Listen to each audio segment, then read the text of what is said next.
concert in July of 2017.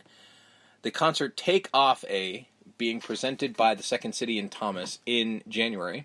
Thomas's nephew Jake severed his spinal cord in a snowmobile accident.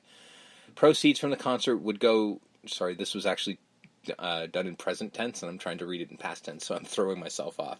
Proceeds from the concert went to his recovery and to Spinal Cord Injury Ontario, which provides support for those who have suffered life-altering spinal injuries.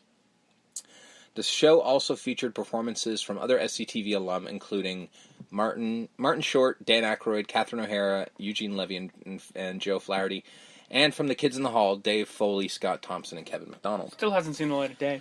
No, it hasn't. They never released it anywhere, and I'm like, you guys don't want more money? Because I was strongly thinking about going to it, but they wanted an arm and a leg. Yeah, I mean, it's for charity, which so I you understand. don't feel bad about it, but you're just like, I can't afford that. Because I think they were like asking for like, well, 100 or 200. It was 200 if it was a cent. A head? Yeah, it was expensive as all hell. Which, again, it's for charity. No, so you get it. I'm not bitching. I'm just saying I couldn't afford that. Yeah. Well, I could, but I didn't want to afford that because that's a little bit much for one night. And I always assumed, and I think they even referenced that they were going to release it. Like because the cameras were rolling? Yeah, as far as I know, the cameras were rolling. So I'm like, well, where is it? Like, put it out on DVD. It will make money. In Dave Thomas's behind-the-scenes book on SCTV, he reports that he and Moranis disliked the characters because they felt the network forced the characters on them, and that they, as actors, were overly identified with the dim-witted beer-drinking duo. And yet here we are. However, in an interview accompanying the 2-4 anniversary premiere, Thomas credited the Mackenzie brothers as a successful comedic creation of which he is quite proud. Because right before we get to Strange Brew, Moranis, he had a career, obviously. Yes. Ghostbusters, Spaceballs, Honey, I Shrunk the Kids, Any a number. Little Shop of Horror. Yeah. There's a million movies he's in. But Dave Thomas... He lived and died by this. This is it. Yeah. I mean, he pops up in other Canadian productions every now and then. You see a movie, you're like, oh, there's Dave Thomas. You know? But he didn't have the career Moranis did. The only thing I could really think of off the top of my head was he was in Rat Race. Yes, he was. He was John Cleese's assistant in Rat Race. Now, he's maybe one of, if not the best part of the movie. He is really good, yes. But, you know. Yeah, and the only reason he was in that is it was filmed in Canada, that's why. He did not have the career that Rick Moranis did. So you could sort of go, you know, if you want to be mad about it, that's one thing, but you will be remembered forever. So... Because of his character. Yeah. And he did. Yeah. The older he got a little older, and he realized, oh wait, this movie built my house. So yeah, like this character is what is my legacy in the world. Like when I die, people will remember me. I'm not just going to disappear. So we begin with Strange Brew. The MGM logo. Yep. This time a little different. A little bit. The lion is drunk. And sedated. Well, he starts out by burping. Yeah. Sedated as Doug McKenzie is winding his tail. Yeah. That is a real lion. He is winding his tail. So Doug tries, he's like, well, maybe if we crank it here. And then all of a sudden the lion looks back. And Doug just goes, maybe you shouldn't do that. Oh, geez. Oh, geez. Okay. And then it's like, oh, look, go. And then they start running towards... Because they see the camera filming them, and then they run to their set. I like how Bob goes, hey, do the thing, eh? And then then he does the, I'm not going to do it. Exactly. My voice can't hit that note right now. And then it's like, no, but do the movie theme. And then it's like fanfare. Yeah, and it's basically, he's got like a symphony to do the same thing. And he's like, yeah, that's beauty, eh? And that's the only time it happens. Yep. Which is genius. No, later in the film. That music. I don't think they do it again. Yeah, they do. Do they? Yeah. Really? They get the crazy people riled up. Oh, no. I'm talking about the major, the fucking... Yeah, they went and got an orchestra to do that one thing. Yeah, that's one only time. Yeah. So, this is the Great White North. Mm-hmm. The thing that everyone knows from SCTV, but it's a movie? Yeah, well, it's a... Okay, this is really hard to explain. So it's a movie, and they're just like, yes, they're doing a movie, which is weird because the whole thing is everyone's complaining they don't have jobs. They've just made a movie that's in theaters. I'm confused. But anyway, so they're like, this is the movie version, eh? Like, look at this. And he's like, now show us the TV version, eh? So it literally cuts to a shot of them on a TV, like an old 70s TV. And he's like, yeah, see, that's what it's like on TV. Now go back to movie, eh? And it goes back to the full screen. And like, beauty, eh? But then we can do wide shots, and then they pull back. So the Great White North set is literally just North America. Yeah. So if you pull back, there's a bit of Europe, and then on the other side he says, oh, that's Hawaii and Alaska. my brother's beauty with the map, genius, eh? And so... we don't know that this is on a movie screen yet. It is on a movie. Well, we're not supposed to know yet. Yeah. So they're about to show a movie. Yeah. So they get like an old school film reel going and the screen going. It's like he literally is making the screen up, and he was like, now explain. He's like, tell them about the mouse and the beer bottle. So as he said, oh no, that's later on. No, sorry, he does that. No, the mouse and the beer bottle. No, he does it right now. So he's just like, explain the mouse and the beer bottle. He was like, okay, while Bob's trying to set up the fucking projector. And he's just like, okay, so what you do is you get a mouse when it's real young, and you put it in the head of the beer bottle, and then you feed it, and you let it grow up, and then it becomes a full size mouse, and then you can take it back, and they have to give you a free case, eh? It's beauty. And then they've got the screen set up. Movie ready. Yeah. Movie time. So okay, so sit back, get some corn, and here we go. Movie time. And then they show probably, I think, 3 minutes of some of the greatest comedy that's ever been produced.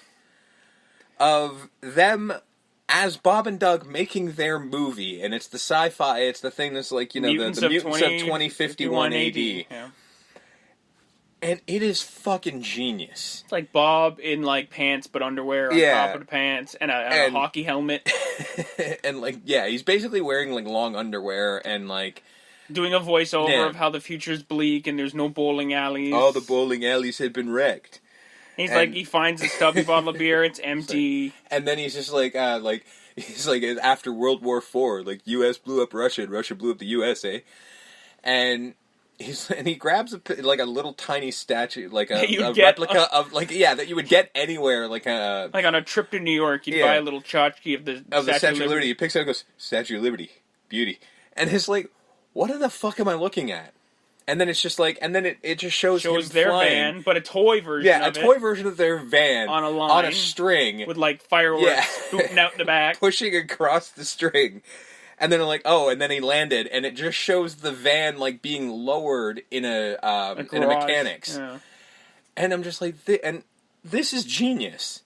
And that's when we get to him finding the fleshy-headed mutant, played by Doug.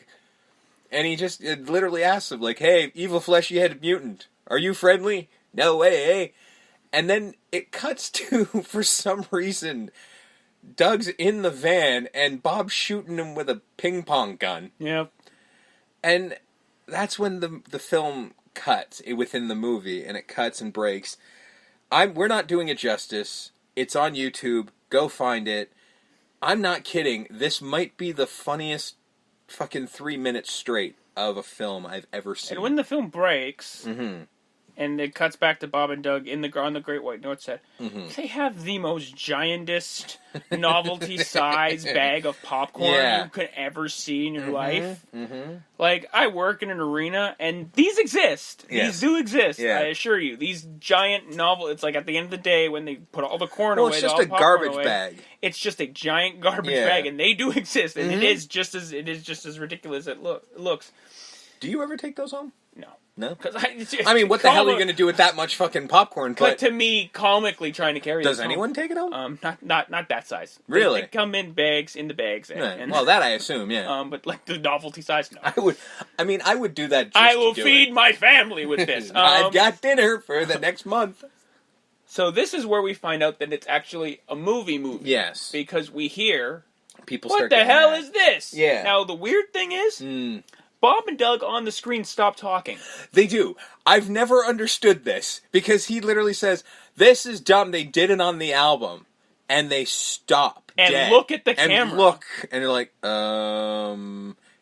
And then it cuts back and they start talking again, and then we find out we're in a movie theater. I'm like, why did they stop talking? Yeah. Did they just know somebody was going to heckle at that moment? Because it's so strange. Yeah. Because this is when they're telling about the moth trick. Now, here's the thing. I think when he's setting up the movie, that's the moth thing. when he's Is trying it? to fix the That's movie. what I thought. I thought the I thought the mouse in the beer bottle was the other one. So and the it was first the moth time it was the trick in moth. This one. So the moth thing is that he's got a big giant bottle of moths, and to how to wreck a movie, if you know what's going to happen, you just release dump the moths out. Yeah. They go to the light. They ruin the movie. You get your money back, but who cares? You knew it was going to happen anyways. Don't try that now, kids. It won't work. No.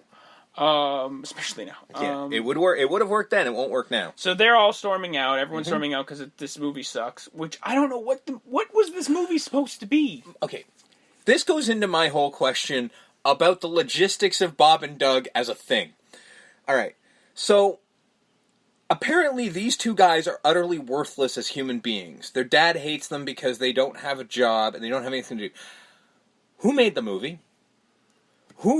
I mean, I understand, okay, so Great White North, as a thing in this world, was probably on public access television. Mm-hmm.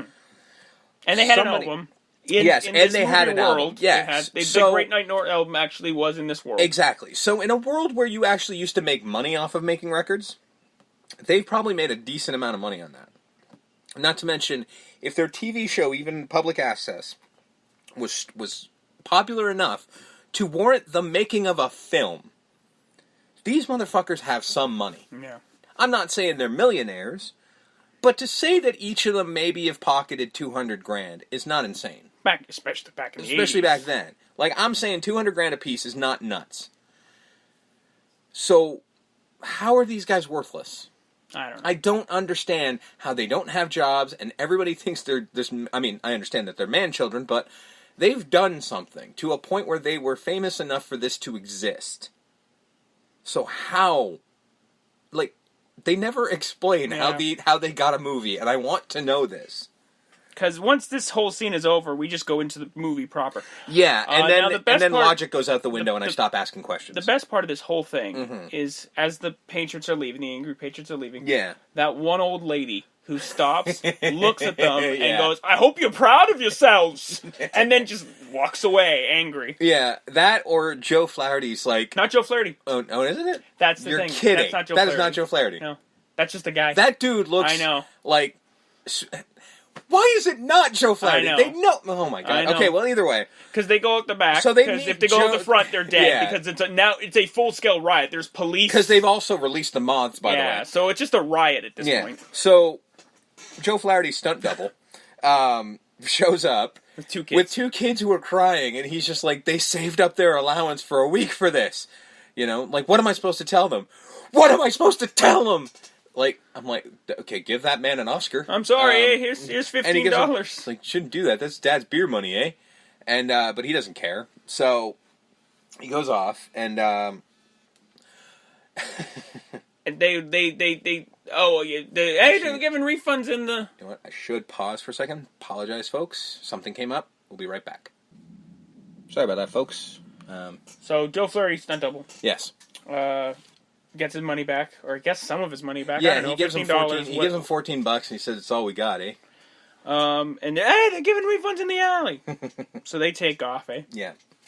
They scoot around the crowd. The crowd sees two guys that look like them, kind of, not really, but like toques and parkas. There they are, get them! And they chase them. They sneak into the van. They drive out of there. We get the great theme song. Yes. And then we get into the movie proper. They get home, run to the fridge to drink beer, get beer. They get 3 beers. One for their dog, Hosehead. Yes. And one for them each. And then Daffy Duck calls out, because it's Mel Blanc, calls out and is just like, hey, save one of those beers for me, eh? And then they both down their beers, because there's no beer left, because they've given one to the dog and they've drank one themselves, and they both finish it and they're like, oh shit. And then they decide, we're going to give them the dog's beer. So... One of the grossest things I've ever seen. I literally, at one point, had to close my eyes, because it's just so gross. So they distract the dog with a jelly donut, and it runs off, and then they pour the beer into a glass, and it's chunky. Yeah. And they, rightfully so... Go, you take it to him. No, you take it to him. And then they are fighting and they're holding it. I'm going to let it go. I'm going to let it go. Okay, and then they drop it.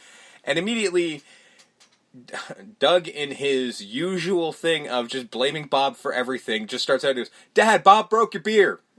And Bob's like, Well, you motherfucker. get some in the morning. He's like, well, we're going to need some money.